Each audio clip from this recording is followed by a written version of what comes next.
Welcome to Introspective English Hub. Today we're going to master the uses of the gerund in English. A gerund is the ing form of a verb that functions as a noun. Let's explore 6 powerful ways to use it.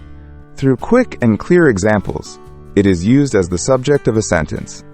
Look at this sentence. Dancing keeps me fit. Now ask, what keeps me fit? The answer is dancing. That's your subject right there.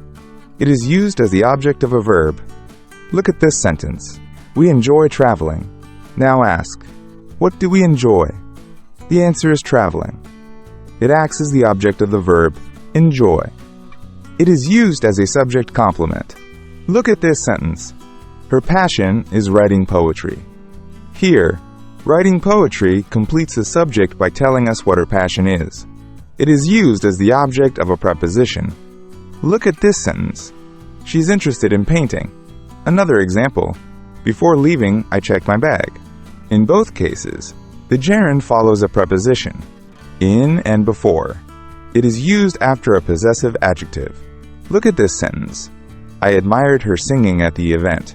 Here, singing is a gerund, and her is the possessive adjective that modifies it. It is used after a phrasal verb. Look at this sentence. We're committed to improving our skills.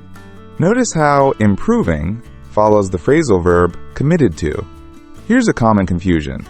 Many learners think the word to should always be followed by the base form of a verb, like an infinitive.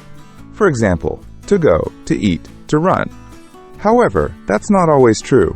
In phrases like admitted to, look forward to, or be used to, the word to is actually a preposition, not part of an infinitive. And what follows a preposition? That's right, a gerund. So we say, admitted to cheating, look forward to meeting you, used to driving in traffic. Always remember, if to is a preposition, use a gerund. If to is part of an infinitive, use the base form of the verb. And that's it. 6 smart ways to use gerunds in daily English. Want the full grammar lesson where I explain gerunds, participles, and infinitives in detail? Tap the link and watch the full animated grammar lesson now.